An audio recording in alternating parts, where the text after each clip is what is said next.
Hello बच्चों, आज हम आपको चैप्टर नंबर 2 के हॉट से क्वेश्चन करवाएंगे। ठीक है, क्योंकि ये ज़रूरी चीज़ें हैं और आप इसको पे थोड़ा ध्यान देना। यूटी की तैयारी करनी है सभी बच्चों ने। मतलब इस महीने के जो लास्ट वीक है उसके अंदर आपके यूटी होगा, शायद 25 तारीख के आसपास हमारा मैथ का यूटी होगा। उस यूटी पे बहुत अच्छे से फोकस करना है, अच्छे से तैयारी करनी है। अगर कोई डाउट हो तो मुझे बिल्कुल आप है ना पर्सनल नंबर बताओ, मैं आपकी डाउट सोल्व कर दूँगा। लेकिन अच्छे से तैयारी करनी है और उसको फिर हमने और सोल्व करने के बाद में फिर मुझे चेक करवाना है। ठीक है, वैल्यूएशन देनी है मेरे को। ठीक है, तो फिलहाल हम चैप्टर नंबर 2 करते हैं। मैंने इसके सारे हॉट्स के क्वेश्चन, ऑब्जेक्टिव क्वेश्चंस, ठीक है, लगभग सारी चीज़ें मैंने इनको सोल्व कर दी आपके सामने। अब आपका काम है, आप कितना शो करते हो, कितना पढ़ रहे हो, वो अभी आपको शो करना है। मुझे आपको देखना है कि आप कितनी मेहनत कर रहे हो। ठीक है, तो इसी सिलसिले को आगे बढ़ाते हुए हम चैप्टर नंबर 2 के हॉट्स करते हैं। हॉट्स के इसके हॉट्स होने के बाद में मैं आपको 7 चैप्टर स्टार्ट करूँगा, क्योंकि जो 3rd यूनिट है ना, 7 चैप्टर से आगे थोड़ा सा लेंदी पोर्शन है, तो उसको हम अच्छे से तैयार करेंगे। तब तक आप ये देखो। ठीक है, तो क्या कहता है, ये एक फंक्शन दे रखा है। ठीक है, क्या कहता है, find the domain of the function. इस फंक्शन की डोमेन बतानी है। क्या बतानी है? डोमेन। देखो मैंने सोल्व कर दिया वैसे ही, लेकिन चलो कोई बात नहीं, बता दूँगा आपको। डोमेन क्या होता है? देखो ध्यान से, डोमेन मतलब क्या होता है कि एक्स की वैल्यू, ठीक है, किसी फंक्शन में जो एक्स की वैल्यूज हम डालते हैं, जो इनपुट डालते हैं ना, उन सब का सेट क्या कहलाता है? डोमेन कहलाता है। अब यहाँ पर एक्स, ये साइन इनवर्स फंक्शन है। साइन इनवर्स का डोमेन किसके किस बीच में होता है? -1 और 1 के बीच में होता है, ये आपको पता ही है टेबल के अकॉर्डिंग, है ना। तो इट मीन्स ये जो इनपुट है साइन इनवर्स का, ये सारा क्या इनपुट है पूरा, -x² इज इनपुट। ये इस फंक्शन में इनपुट का काम कर रहा है, तो इनपुट का हम क्या बोलते हैं? डोमेन। तो इट मीन्स इसकी जो डोमेन है ना, वो किसके इक्वल होगी? -1 या 1 के बीच में होगी। तो -x² की वैल्यू या तो -1 से बड़ा होगा या 1 से छोटा होगा। ठीक है, इक्वल भी होगा, कोई दिक्कत। अब क्या करेंगे, अब हम इसको पॉजिटिव करते हैं, सबका साइन चेंज करते हैं। तो हम जब अगर सारी इनक्लूडिंग का साइन चेंज करेंगे तो क्या होगा? इनक्लूडिंग रिवर्स हो जाएगी। तो ये इसको मैंने पॉजिटिव कर दिया, इसको मैंने पॉजिटिव कर दिया, इसको मैंने नेगेटिव कर दिया, तो अब क्या हो गया? इनक्लूडिंग रिवर्स हो जाती है। ये सबको पता ही है। इसको समझने के लिए मैंने साइड में कर रखा है। देखो पहले ये वाला पोर्शन लेंगे हम, ये वाला पोर्शन ले, फिर मैंने ये वाला पोर्शन ले लिया। ठीक है, इनका साइन चेंज करो, 1 और ये x हो जाएगा, तो ये इंक्लूड क्या हो गया? रिवर्स। पहले लेस देन इक्वल टू इधर था, अब क्या हो गया? मोर देन इक्वल टू का सिंबल बन गया, तो ये आ गया। इसका साइन चेंज करेंगे तो क्या होगा? ये पॉजिटिव और ये नेगेटिव हो जाएगा, तो ये क्या होगा? इंक्लूड रिवर्स हो जाएगी। तो इन दोनों देखो, इन दोनों से देखो, यही तो बात है। ये देखो ये सेम है, ये देखो सेम है, तो मतलब क्या हो गया?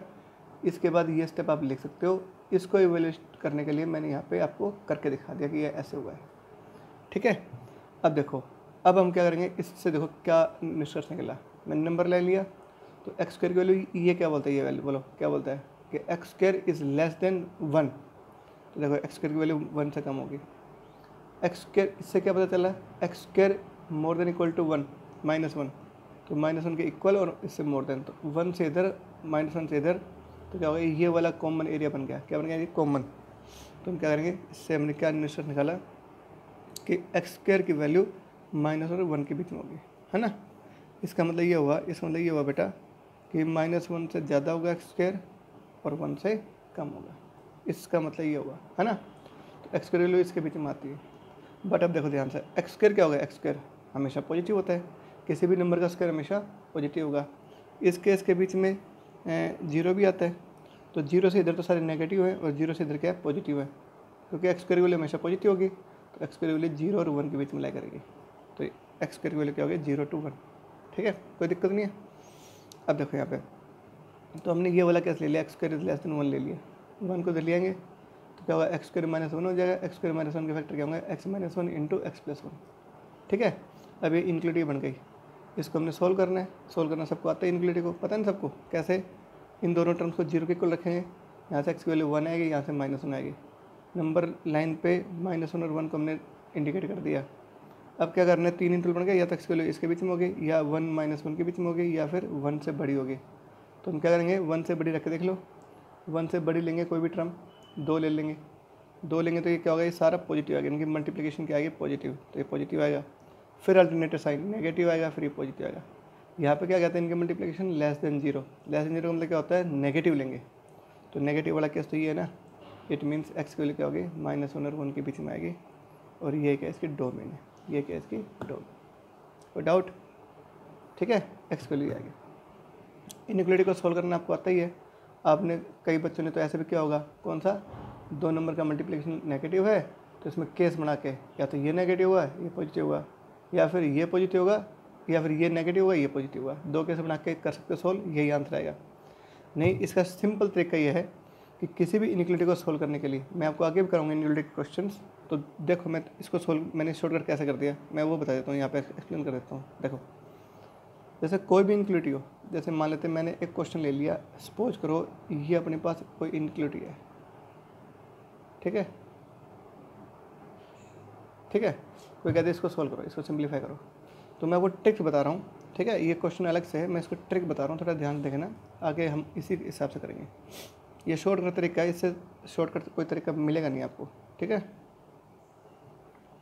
क्या है, इस इनइक्वालिटी को सोल्व करने के लिए क्या करेंगे हम, सबसे पहले इन नंबर्स को, ये जितने भी फैक्टर्स हैं सबको 0 के इक्वल पुट करेंगे, इसको 0 के इक्वल रखेंगे, एक्स की वैल्यू क्या आएगी 1 है, देखिए मैं यहाँ लिख रहा हूँ, एक्स की वैल्यू 1 आएगी, ठीक है, पक्का। इसको रखेंगे तो क्या होगा -1, इसको रखेंगे 0 के इक्वल तो -3, इसको रखेंगे तो 4, है ना, इन सब फैक्टर को 0 के इक्वल रखेंगे तो एक्स वैल्यू ही आएंगे। सबसे छोटी वाली कौन सी है, -3, फिर उसके बाद -1, फिर उसके बाद 1, और फिर उसके बाद 4, नंबर लाइन पे इनको असेंडिंग ऑर्डर में लिख देंगे, ठीक है।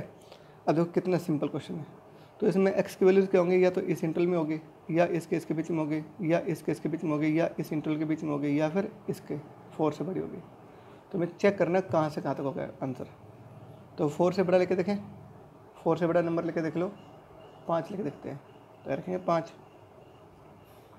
तो 5 - 1 क्या होगा 4, 5 + 1 क्या होगा 6, 5 + 3 क्या होगा 8, और 5 में क्या 4 1 बचेगा, इनकी जो मल्टीप्लिकेशन हो गया पॉजिटिव आ रही है, तो इसमें सारा पॉजिटिव आएगा, फिर अगला नेगेटिव आएगा, फिर पॉजिटिव, फिर नेगेटिव, फिर पॉजिटिव, ठीक है। एक चेक कर लो एक इंटरवल के बीच में, बाकी सब क्या है अल्टरनेटिव आते जाएंगे, ठीक है।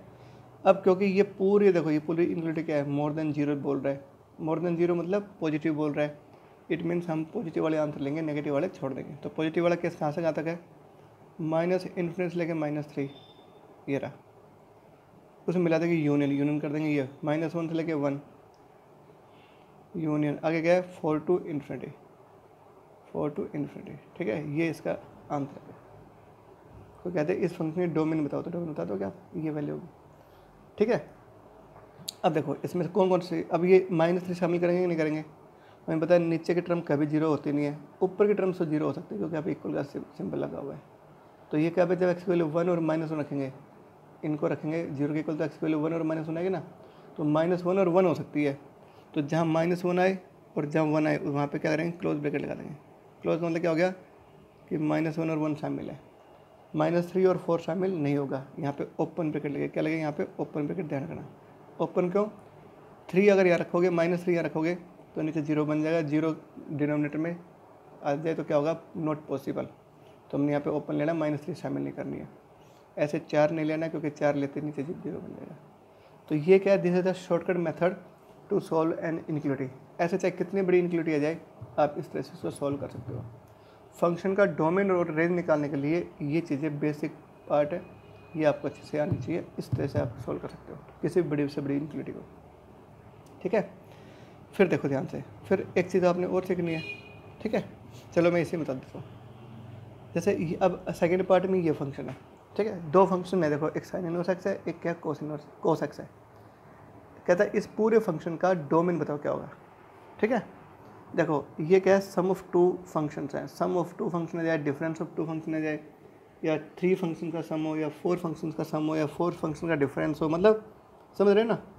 तो इसकी डोमेन कैसे निकालोगे आप, तो इसका जो ट्रिक है वो क्या होती है, हर फंक्शन का डोमेन अलग अलग निकाल लो, इसका अलग निकालेंगे डोमेन, इसका अलग निकालेंगे, और भी होता तो उनके भी डोमेन निकाल लेते, और इन सभी डोमेन में से इनके जो डोमेन आएंगे उसमें जो कॉमन होगा ना, उनका जो इंटरसेक्शन होगा वही क्या होगा, इस फंक्शन का डोमेन होगा। जैसे देखो साइन इनवर्स एक्स का डोमेन क्या होता है, हमें पता है, -1 से लेकर 1 सबको पता है।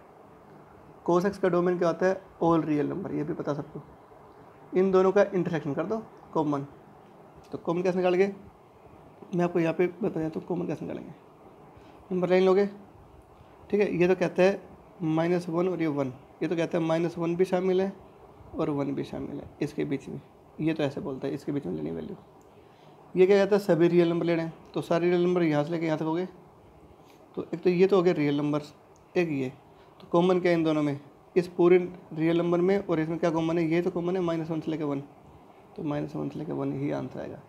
इट मीन्स इस पूरे फंक्शन का जो ग्राफ जो डोमेन है वो क्या बन गया, -1 to 1, ठीक है। ऐसा करना है, ठीक है। चलो एक क्वेश्चन हम और लेते हैं, ये आपके उसमें नहीं है, ये मैं वैसे बता रहा हूँ, ये आपके उसमें नहीं, डोमेन और रेंज का कंसेप्ट थोड़ा और अच्छे से हो जाएगा, ठीक है। ये मैं वैसे ले रहा हूँ, तुम्हारे हॉट्स का क्वेश्चन नहीं, मैंने अपनी तरफ से बना दिया एक क्वेश्चन, ठीक है।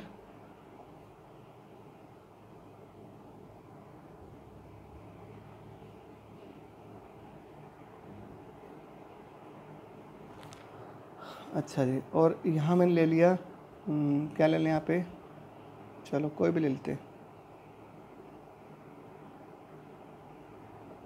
टेंजेंट x, चलो ये ले लिया, ठीक है। हाँ बेटा, ठीक है ना, या 10x ना ले तो कुछ और ले लेते हैं, है ना। चलो 10x लेते हैं। अब हमें क्या कर रहे हैं, इसका डोमेन निकालना है, क्या निकालना है, इसका डोमेन, इस पूरे फंक्शन का डोमेन निकालना है, ठीक है। तो करना स्टार्ट, तो अपन क्या करेंगे, पहले तो इसका डोमेन निकालेंगे हम, क्योंकि ये फंक्शन दो फंक्शंस का सम के रूप में है, तो पहले इसका डोमेन निकालेंगे, फिर इसका डोमेन निकालेंगे, दोनों को, हाँ दोनों का इंटरसेक्शन ले लेंगे, कॉमन ले लेंगे, दोनों का कॉमन क्या होगा, ठीक है, दोनों का कॉमन ले लेंगे, ठीक है। तो करते स्टार्ट तो करते देखो ध्यान से, देखो बेटे, या यहाँ पे tan इनवर्स x ले लें, चलो कोई भी ले लो, tan इनवर्स x ले लेते हैं, ठीक है। ये ले लो, दो फंक्शन बना दिए मैंने, कोई भी ले लो, इनवर्स का चला तो इनवर्स शामिल कर दिया मैंने, इनवर्स का टॉपिक करा रहा हूँ तो मैं इनवर्स को शामिल कर देता हूँ ताकि दिक्कत ना आए। करें स्टार्ट, तो पहले हम इसके डोमेन पे फोकस करते हैं, ठीक है। तो अपन ने ये इनइक्वालिटी आज ले ली, ठीक है। अब देखो क्या करना है, ठीक है, ये इनइक्वालिटी ले ली। अब आपको पता है कि ये फंक्शन डिफाइन कब होगा, जब ये वाली टर्म हमेशा पॉजिटिव आए तो, क्यों, क्योंकि रूट के अंदर क्या है, कोई भी नंबर आएगा वो क्या होना चाहिए, हमेशा पॉजिटिव होना चाहिए, तो it means that portion should be positive. तो इसमें मैं कंडीशन लगा दी कि x² + 1 x - 5 x - 4 upon x - 1 x² - x - 6 more than equal to 0, ये इसकी वैल्यू 0 आएगी, 0 या 0 से बड़ी होगी, ठीक है। अब ये बन गया इनइक्वालिटी। अब देखो इस इनइक्वालिटी को सोल्व करने के लिए क्या करूँगा मैं, एक स्टेप और कर दूँ, x² + 1, इसके तो फैक्टर बनेंगे नहीं, इसको एज इट इज रहने दो, ठीक है, ये एज इट इज। आगे देखो x - 1 इसके फैक्टर क्या होंगे, x - 3 और x + 2, ये मैंने फैक्टर बना दिए, ठीक है। अब क्या करना है, इसको हमने सिंप्लीफाई करना है, इसको थोड़ा सॉल्व करना है, तो करें सॉल्व। तो मैं क्या करूँगा, इसके नंबर लाइन पे इसको शो करते हैं, ठीक है। यहाँ से देखो, यहाँ से तो x की वैल्यू आएगी नहीं, रियल नंबर नहीं आएगा, छोड़ दो इसको, ये तो हमेशा वैसे पॉजिटिव रहेगा, क्योंकि इसमें x की कुछ वैल्यू रखोगे हमेशा पॉजिटिव आएगा। x का, क्योंकि x के ऊपर क्या लगा हुआ, स्क्वायर लगा हुआ, स्क्वायर हमेशा क्या होता है, पॉजिटिव, तो x की जो भी वैल्यू डालोगे ये उसको पॉजिटिव बना देगा, तो इसको तो टेंशन है नहीं, ठीक है। अब देखो यहाँ पे, यहाँ से रखेंगे x की वैल्यू क्या आएगी, 5 आएगी, एक तो यहाँ से क्या आएगी 4, यहाँ पे क्या आएगी 1, यहाँ से 3 और यहाँ से -2, इन सभी फैक्टर्स को 0 के इक्वल रखेंगे तो x की वैल्यू ये आएंगे। इनमें से जो सबसे छोटी वैल्यू कौन सी है, -2, तो सबसे पहले -2 का सिंबल लगाओगे, फिर क्या आता है 1, फिर क्या आता है 3, फिर 4 और फिर 5, ठीक है। इन सब को मैंने ऐसे नंबर लाइन पे शो कर दिया। अब देखो, अब हम एक इंटरवल लेंगे ये वाला 5 to ∞, ठीक है। 5 और ∞ के बीच में कोई भी नंबर लेके देख लो, 5 से बड़ा नंबर लेके देख लो कोई भी, 5 से बड़ा 6 ले लें, तो 6 यहाँ रख के देखो नेगेटिव आता है पॉजिटिव आता है, ये पूरी टर्म, तो ये तो पॉजिटिव आएगी, इसको देखने की जरूरत नहीं है। क्या रखेंगे, 6 में गया 5 1, 6 - 4 2, 6 - 1 1 और 6 - 3 3, 6 + 2 8, गुणा करो तो क्या होगा, हमेशा पॉजिटिव आएगा। क्या आएगा, पॉजिटिव। इट मीन्स ये पॉजिटिव आएगा, ये नेगेटिव, ये पॉजिटिव, ये नेगेटिव, ये पॉजिटिव और ये नेगेटिव। ठीक है, अल्टरनेट सिंबल ले लेंगे। तो अब क्या होगा, देखो अब हमने ये क्या बोल रही है, मोर देन 0 होना चाहिए, यानी पॉजिटिव होना चाहिए। इट मीन्स इसके जो पॉजिटिव नंबर्स ना वो ले लेंगे, है ना। तो जो डोमेन है, इसका जो डोमेन निकाल दे फाइनल। क्या, एक तो पॉजिटिव क्या होगा, -2 से लेके 1, ये तो ये ले लेंगे, यूनियन 3 से लेके 4, 3 to 4, यूनियन 5 to इन्फिनिटी। जो पॉजिटिव वाले इंटरवल्स थे वो हमने ले लिए। ठीक है, अब देखो इसमें से क्लोज ब्रैकेट कहाँ है कि ओपन कहाँ है, ये भी चेक कर लो। ऊपर वाली टर्म्स 0 हो सकती है, नीचे की टर्म 0 नहीं होगी। तो जिस फैक्टर की वजह से, जिस वैल्यू की वजह से नीचे 0 बनेंगे उन वहाँ तो ओपन इंटू लेंगे, और ऊपर वाले की वजह से 0 बनेगा तो क्लोज ले लेंगे। इसको 0 के लेंगे तो 5 और 4 आएगा कि नहीं आएगा, तो 5 और 4 के साथ क्लोज ब्रैकेट आएगी, बाकी सब के साथ ओपन। तो 5 के साथ यहाँ क्लोज, 4 के साथ यहाँ क्लोज, बाकी सब ओपन। ठीक है, ये इसका डोमेन। इसका डोमेन तो हमने ये निकाल दिया। ठीक है, अब जरा इसके डोमेन निकालते हैं, tan इनवर्स की। tan इनवर्स की डोमेन क्या होती है पता है आपको, -π/2 और π/2 के बीच में हो गई इसकी डोमेन। ठीक है, याद है ना। अब देखो ध्यान से, इसकी जो डोमेन है, ये रियल में कितनी वैल्यू आई, पाई क्या होता है 3.14, उसको देंगे 2 से बाकी क्या होगा, -1.5, 1.57। ठीक है, ओपन ब्रैकेट, ओपन क्यों, क्योंकि ये शामिल नहीं होंगे। ठीक है, इसके डोमेन ये है, इसके डोमेन ये है। अब क्या करेंगे, इनका कॉमन ढूंढेंगे, इन दोनों का इंटरसेक्शन निकालने में। तो बड़ी सी लाइन लगा देंगे, देखो तरीका बताता हूँ मैं आपको। ठीक है, देखो और ये क्या बोल रहा है, ये देखो ये क्या कहता है, -1.5 से 1.7। तो चाहिए इसी में देख लो, -1.57 का आएगा, -1.57 आएगा इससे 2 से थोड़ा सा नीचे, है ना। और 1.75 का होगा, यहाँ होगा, समझ रहे हो। देखो चलो मैं बताता हूँ, कोई बात नहीं। पहले इसको देखो, ये क्या कहता है, -2 से लेके 1, तो -2 यहाँ पे, 1 यहाँ पे। तो ओपन ब्रैकेट, तो ये दोनों सर्कल लगाएंगे और इसके बीच में लेंगे ग्राफ। एक तो ये कह रहा है 3 से लेके 4, 3 से लेके 4 ये रहा, यहाँ तो ओपन है, यानी 3 शामिल नहीं है सॉरी 4 शामिल है, तो 4 साथ लेके अरे ऐसे कहते हैं 3 और 4। ये क्या कहता है, 5 शामिल है और 5 से बड़ी है। ये तो मैंने इसके डोमेन दिखाया। अब यहाँ जाओ, ये क्या कहता है, -1.57, -1.57 कहाँ आएगा, लगभग इधर आएगा कि नहीं आएगा, है ना। मान लो यहाँ पे आ गया, ये वैल्यू क्या है, अच्छा ये ओपन, यहाँ पे तो ये ओपन लगेगा। ये वैल्यू क्या ले रहा हूँ मैं, -1.57, 1.57 का होगा 1 से बड़ा 2 यहाँ पे, तो लगभग ये समझ लो ना, ये वैल्यू क्या है, 1.57। ठीक है, अब ये तो कहता है यहाँ से लेके यहाँ तक वैल्यू होनी चाहिए, और ये कहता है ये जो डार्क मैंने दिखा रखा है ये वैल्यू होनी चाहिए। तो हमें क्या करना है, इनका कॉमन एरिया निकालना है। तो कॉमन इसके बीच में कॉमन तो यही तो हुआ, ये वो वाला पोर्शन है जो क्या है, बोलो, इसमें भी आ रहा है, और ये वाला पोर्शन इसके ग्राफ में भी आ रहा है। आ रहा नहीं आ रहा। तो इट मीन्स क्या हो गया, जो final answer domain of function वो क्या होगी, बोलो भाई, -1.57 से लेके कहाँ तक, 1 तक। यहाँ पे ओपन और यहाँ पे ओपन, ये दोनों शामिल नहीं है। ठीक है, क्यों नहीं, चेक करके देख लो, 1 अगर लोगे तो नीचे 0 बन जाएगा।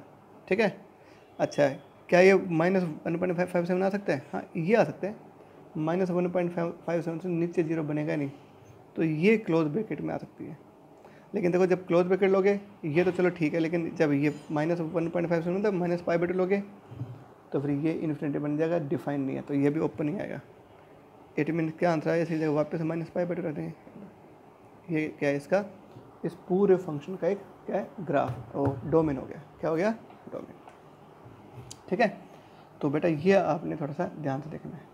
अगर यहाँ पे 2 होता, twice of tan inverse x, तो यहाँ पे क्या होता है, ट्वाइस लगाते तो फिर ये क्या होता है, इसका डबल हो जाता है, यानी इसका डबल हो जाता है। डबल मतलब 3.14, ये क्या है 3.14, -3.14 माइनस प्लस 3.14। फिर अपन यहाँ पे 3.14 से लेकर 3.14 के बीच में जो वैल्यू आ रही है वो ले लेते। बात तो वही थी, यानी मेरा पर्पज़ क्या था, अगर एक से ज़्यादा फंक्शन का सम या प्रोडक्ट आ जाए, सम या सब्ट्रैक्शन आ जाए, और फिर हमने उस पूरे फंक्शन को क्या करना है, डोमेन निकालना है, तो कैसे निकालोगे आप? ठीक है, ये मुझे बताना था। ये भी क्वेश्चन मैंने अपनी मर्ज़ी से बना के आपको बताया, ताकि इसको देख के घबराना नहीं है, हमें डोमेन कैसे निकालनी है मैंने बता दिया आपको। ठीक है, ये सारी चीज़ें आपके पास मिल जाएंगी, आपको देख लेना। ठीक है, थर्ड देखो, थर्ड क्या कहता है देखो, नहीं क्वेश्चन नंबर सेकंड देखो, ये पेज नंबर थर्ड था, क्वेश्चन नंबर सेकंड देखो। ठीक है, क्या कहता है देखो, tan इनवर्स, ध्यान से देखना बेटा, 1 + cos x का रूट प्लस 1 - cos x के root of 1 - cos x upon 1 + cos x -1 - cos x। ठीक है, तो क्या कहता है, ये दे रखा है हम, देखो ये दे रखा है हमें। ठीक है, क्या कहता है, right the following function in simplest form. इसको सिंपलेस्ट फॉर्म लिखना है। क्या क्या लिखना है, इसको सिंपलेस्ट फॉर्म लिखना है। तो करो स्टार्ट। देखो मतलब इसको सिंप्लीफाई करना, सीधी सी बात ये है। तो करें स्टार्ट। मैंने क्या कहा था, जहाँ पे भी आपको 1 + cos दिख जाए फॉर्मूला लगाओ। ये वाला फॉर्मूला मैंने आपको लिखवा रखा है, 1 + cos 2a वाला। क्या होता है, 2 cos स्क्वायर a, याद है। यहाँ जो एंगल है उसका हाफ एंगल यहाँ करना है। तो 1 + cos का क्या होगा, 2 cos स्क्वायर, और एंगल का हाफ, x का आधा क्या होगा, x/2 ऊपर रूट लग जाएगा। ये क्या होगा, 2 sin स्क्वायर और एंगल का हाफ। ये क्या होगा, 2 cos स्क्वायर और हाफ ऑफ एंगल। और ये क्या होता है यहाँ पे, 2 sin स्क्वायर और हाफ ऑफ द एंगल। ठीक है, अब देखो क्या करेंगे, देखो 2 यहाँ से कॉमन निकाल देंगे। तो यहाँ क्या होगा, cos x/2 हो जाएगा। यहाँ क्या होगा, sin x/2 हो जाएगा। यहाँ क्या होगा, cos x/2 आ जाएगा। यहाँ क्या बचेगा, -sin x/2। इतना तो होगा शायद। क्यों बेटा, कोई दिक्कत? इसमें तो कोई दिक्कत नहीं है। अब ध्यान से देखना, अब हम चेक करना है भाई, tan इनवर्स और ये पॉजिटिव आता है कि नेगेटिव आता है, इस पर ध्यान दो पहले, है ना। ठीक है, तो देखो ध्यान से सुनो सारे। तो अपन क्या करेंगे, देखो ध्यान से, ये तो हमें दिया हुआ है, क्या ये रहा है, x की वैल्यू क्या है इसके बीच में। यहाँ पे एंगल क्या है, x/2 है, तो x/2 बना लो। x/2 कैसे बनाओगे, सबको x कर दो डिवाइड, सबको 2 से डिवाइड कर देंगे। तो इसका करेंगे 2 से डिवाइड तो 0 आएगा। यहाँ x/2, यहाँ क्या होगा, π/4। इट मीन्स x/2 एंगल किसके बीच में होगा, π/4 और 0 और π/4 के बीच में। 0 और π/4 कहाँ होता है, यहाँ 0 आता है, यहाँ पे π/2 होता है, तो π/4 यहाँ हो जाएगा। तो इस इंटरवल में जितने भी वैल्यूज़ होंगी, जितने भी x की वैल्यू होंगी, उन सब पे क्या होगा, ये भी पॉजिटिव, ये भी पॉजिटिव, ये भी पॉजिटिव, ये भी पॉजिटिव, है ना। कोई दिक्कत बोलो, एनी प्रॉब्लम है तो बताओ। अब देखो, जब ये पॉजिटिव है तो ये भी पॉजिटिव है, तो पॉजिटिव जमा पॉजिटिव होगा, पॉजिटिव आएगा। अब ये चेक कर लो, ये क्या होगा ये। ठीक है, इसके बीच में ले ले π/6 ले लूँ, या इसके बीच में क्या ले लो, π/4 ले लो। चलो π/4 रखो यहाँ पे। ठीक है, π/4/2 क्या होगा, π/2, तो ये तो 0, ये क्या होगा 1, तो ये क्या होगा, नेगेटिव आएगा। ठीक है, पक्की बात है ना। तो अब क्या करोगे आप, अब इसको कर दो सिंप्लीफाई कर लो। तो अब क्या करेंगे भाई, tan बनाना है इसको, क्या बनाना है इसको, tan। तो tan कैसे बनाओगे बताओ, tan कैसे बनाओगे, tan बनाना हमने कैसे बनाना, tan देखो ध्यान से देखो। अच्छा, ये इसके π/4 शामिल नहीं करना था, ध्यान रखो, π/4 शामिल नहीं करना, इसके बीच में लेनी कोई वैल्यू, वो रखोगे तो ये पॉजिटिव आएगा सारा। अब इसको tan बनाओ, tan कैसे बनाओगे, cos x/2 से डिवाइड कर दो ऊपर नीचे। तो यहाँ क्या आएगा 1, क्योंकि पता है tan बनाने के लिए क्या लॉजिक बताया था मैंने, हमको याद हो तो। इसका tan बनाने के लिए, क्योंकि tan इनवर्स tan तभी तो कटेगा, इसको tan बनाने के लिए आपको ध्यान रखना है, यहाँ पे हमेशा 1 होना चाहिए। tan के जितने फॉर्मूले बनते हैं उन सब में यहाँ पे 1 आता है। तो यहाँ पे 1 बनाने के लिए क्या करना पड़ेगा, cos x/2 से डिवाइड करना पड़ेगा। तो न्यूमरेटर और डिनोमिनेटर को cos x/2 से डिवाइड कर देंगे। ठीक है, सबको क्या करेंगे, cos x/2 से डिवाइड कर देंगे, tan इनवर्स। और ये क्या बन गया फॉर्मूला, tan π/4 + x/2 बन जाएगा। ठीक है, ये दोनों कैंसिल, क्या बचेगा, π/4 + x/2 बचेगा। This is answer. ठीक है, ये क्या होगा, ऐसा करना है। ठीक है ना, कोई दिक्कत नहीं है ना, बिल्कुल सिंपल है। ठीक है, अब तुम देखो, अगर तुम्हारे दिमाग में थोड़ा सा डाउट है कि सर ये कैसे कटेगा, ये तो तब ही कटेगा ना जब इसकी वैल्यू इसकी उसमें डोमेन में हुई तो, है ना। डोमेन क्या होता है, -π/2 और π/2 के बीच में हुई तो इसको चेक करें। देखो अभी अभी अभी क्या क्या किया था, अभी हमने ये तो प्रूव किया था अभी भी। हाँ ये रहा x/2 क्या है, 0 से बड़ा π/4 है छोटा। हमें x/2 के साथ क्या चाहिए, π/4 चाहिए। तो क्या करेंगे, इन सब में एडिंग π/4, बोथ सब में π/4 जोड़ देंगे। तो 0 + π/4, हाँ भाई दिस प्लस π/4, ये क्या होगा π/4 + π/4। तो क्या होगा बताओ, π/4 आएगा, ये क्या होगा x/2 + π/4 आएगा, और ये क्या होगा π/2 हो जाएगा। यानी इसके जो वैल्यू देखो, अब इसकी वैल्यू कहाँ से कहाँ तक है, tan इनवर्स की जो प्रिंसिपल रेंज है वो तो माइनस का π/2 और π/2 के बीच में होनी चाहिए, है ना। तो तभी तो क्या होगा, ये कटेगा, क्यों। अब देखो, अब ये एंगल देखो, तो इस एंगल की जो वैल्यू वो क्या है, π/4 ये रहा, π/2 ये रहा, तो इसके बीच में आ रहा है। तो कुल मिला के इसके डोमेन में आ रही कि नहीं आ रही है वैल्यू। जब ये वैल्यू इसके डोमेन में आ रही तो क्या हो गया, ये कैंसिल आउट, और यही आंसर बचेगा। देखने सोचने की तो बात नहीं है ना। तो this is final answer. Question number 3, कोई डाउट हो तो मुझसे पूछ लेना फिर भी, ठीक है। क्या रखा हमें अगला question, tan inverse x minus cot inverse x is equal to tan inverse 1/√3, ठीक है। ये में दिया हुआ है, क्या कहता है, find the value of x के लिए निकालनी है। ये दिया हुआ हमें क्या करना है, x के लिए निकालनी है। तो करना स्टार्ट। देखो x के लिए कैसे निकालोगे, थोड़ा इसको सिंप्लीफाई कर दूँ। ये क्या होता है, ये 1/√3 किसकी वैल्यू होती है, tan की, बताओ, π/6 की होती है। तो इसका आंसर क्या आएगा, π/6 आएगा, क्योंकि tan π/6 इज इक्वल टू 1/√3। देखो ना, मैं यहाँ करके दिखाता हूँ। tan π/6 क्या होता है, 1/√3। तो tan इनवर्स 1/√3 की वैल्यू क्या आएगी, π/6 आएगी कि नहीं आएगी। तो इसी जगह मैंने π/6 लिख दिया, इक्वेशन नंबर फर्स्ट। अब tan इनवर्स और कोट इनवर्स x में एक रिलेशन और होता है, आपने अगर फॉर्मूला पढ़ा होगा, tan inverse x plus coat inverse x क्या होता है, π/2, याद है। ये फॉर्मूला भी आपने पढ़ा हुआ है। अब क्या करेंगे, इन दो ऐड कर दो, adding first and second equation add कर दे, तो ये और ये कर देगा। इन दोनों का सम क्या होगा, 2 tan इनवर्स x π/6 प्लस π/2, इनको ऐड कर देंगे, ठीक है।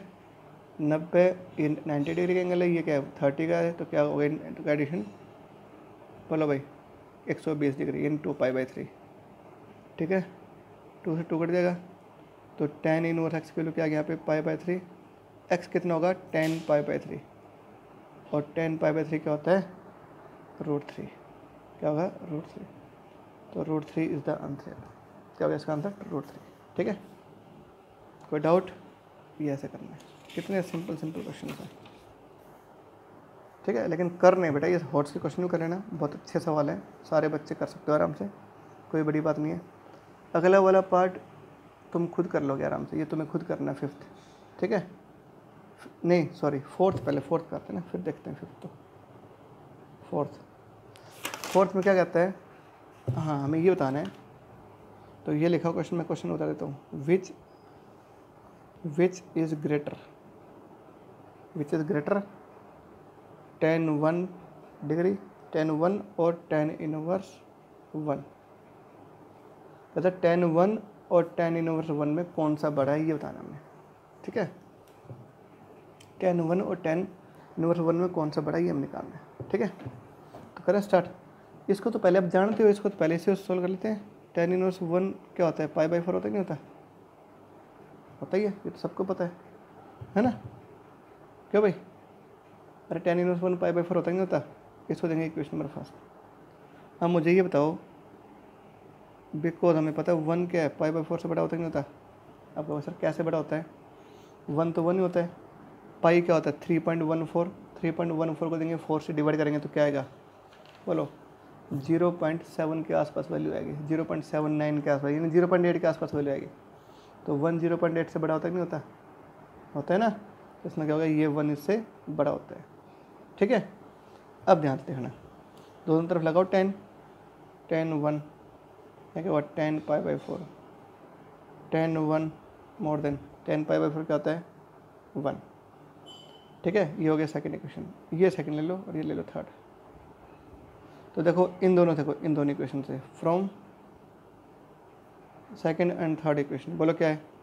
सेकंड इक्वेशन क्या बोलती है, 1 तो बड़ा है π/4 से, ठीक है, 1 के किससे बड़ा है, π/4 से बड़ा है, देखो ना 1 क्या है, π/4 से बड़ा है, ठीक है।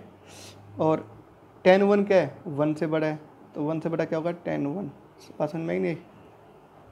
अरे इन दोनों इक्वेशन देखो क्या, tan 1 इज मोर देन 1, ये ले लिया, एंड 1 इज मोर देन π/4, 1 क्या है, मोर देन π/4 है। तो इससे क्या निष्कर्ष निकला, इससे ये निष्कर्ष निकला कि tan 1 सबसे बड़ा है, π/4 छोटा है सबसे।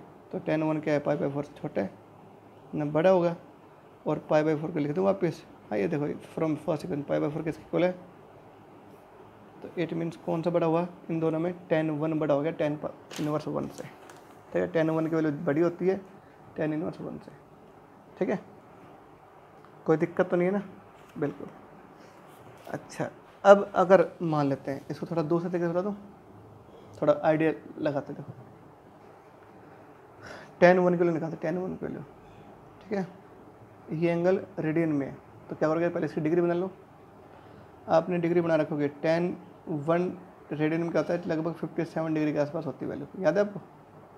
देखो आपने ये पढ़ा होगा क्या, यहाँ बताता हूँ, 1 रेडियन किसके इक्वल होता है, 180/π डिग्री के इक्वल होता है, याद है?